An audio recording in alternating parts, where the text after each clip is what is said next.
যখন কোনো মানুষের মৃত্যুর সময় উপস্থিত হয় তখন তার কাছে 4 জন ফেরেশতা এসে উপস্থিত হয়। প্রথম ফেরেশতা তখন আসে যখন তার আত্মা নিঃশ্বাস পর্যন্ত চলে আসে। তাকে প্রশ্ন করা হয়, আজ তোমার শক্তিশালী শরীর কোথায় গেল? যখন আত্মা পুরোপুরি বের হয়ে যায় তখন দ্বিতীয় ফেরেশতা এসে বলে, আজ তোমার দন-দৌলত কোথায় গেল?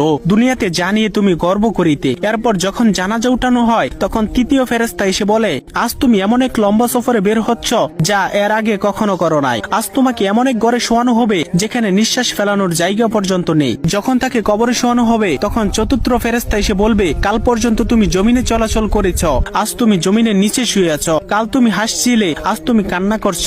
কাল পর্যন্ত সবাই তোমার সঙ্গী ছিল, কিন্তু আজ তুমি একা। কোথায় তোমার আদরের স্ত্রী সন্তান যাদের জন্য তুমি মাথার ঘাম পায়ে ফেলে উপার্জন করেছিলে? আজ কেউ তোমার সঙ্গী হবে না একমাত্র আল্লাহ ছাড়া।